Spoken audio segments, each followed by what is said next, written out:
再撒一点葱花香菜，浇汁的，裹满了这种黏黏糊糊的汁液在上面。长沙豆腐它比较特殊的就是高汤在这个里面。绍兴臭豆腐它外面是很酥的，对吧？但它里面会嫩很多，因为它比较厚。哦。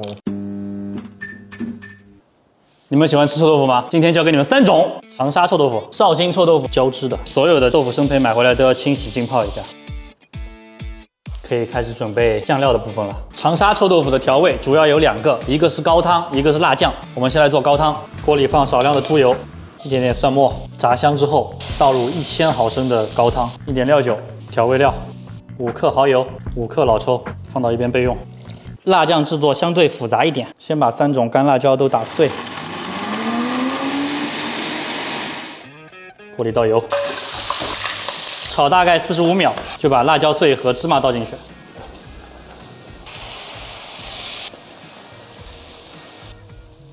来看一下，我们先把这些姜、蒜、小米辣全部打碎。锅里加油，低油温下香料，把香料捞出来，不要炸焦了。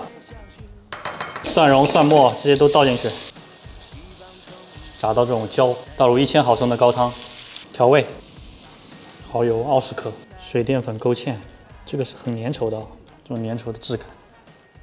最后把它装到这个保温瓶里面，感觉不用漏斗啊，我倒的可稳了，你发现没有？忘了放香油，香油要最后放的。我估计应该现在小朋友都没有见过这个东西了吧？开始了，开始了，多倒一点。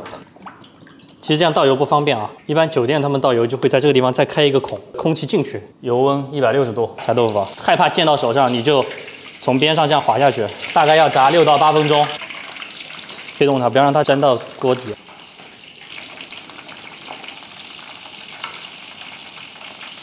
因为这臭豆腐能炸到这种鼓包的状态。有句话说，闻着臭，吃着香，对我来说我觉得是的，但是我媳妇就完全不爱吃，她说这个东西闻着臭，吃起来也臭。 接下来看怎么吃，出品是很讲究的，用2个筷子这样弄破，接着往我们这个伤口撒盐，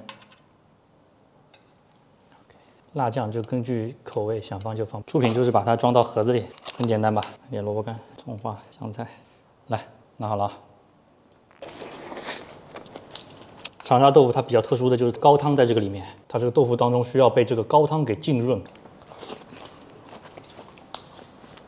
老哥。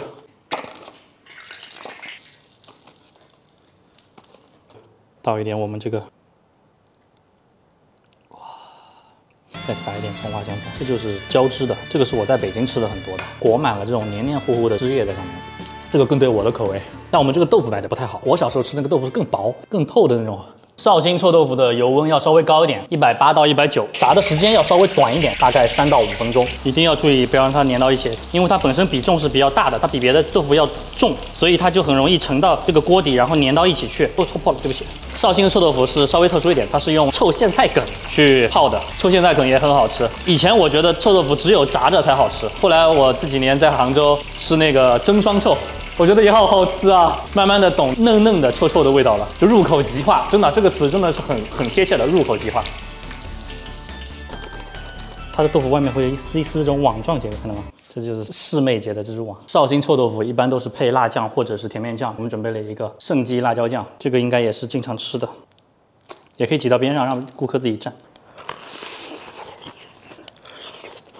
完全不一样的口感。绍兴臭豆腐是外焦里嫩，哪个臭豆腐不是外酥里嫩？不，你刚才吃这个臭豆腐里面就没有那么嫩。第一，它浇了汤汁，而且它因为炸的时间是比较老的，它这豆腐是有点硬的，它外面是很酥的，对吧？但它里面会嫩很多，因为它比较厚。哦，我看他们就有个叫冰淇淋臭豆腐的，他们是吗？它里面的豆腐真的就是入口即化。 好嫩，好嫩，好嫩！好吧，我们今天就录到这里，还是要给大家道个歉啊！我实在是愧对美食博主这个名字，因为真正的美食博主都是从臭豆腐开始做的，而我们只会买一些虚假的半成品，水平一般，能力有限，担待一下，好吧？越贴近页面越安全，放得越近，你看它不会溅，千万不要害怕，你手一抖更害怕。哇，溅到我手上了，我也。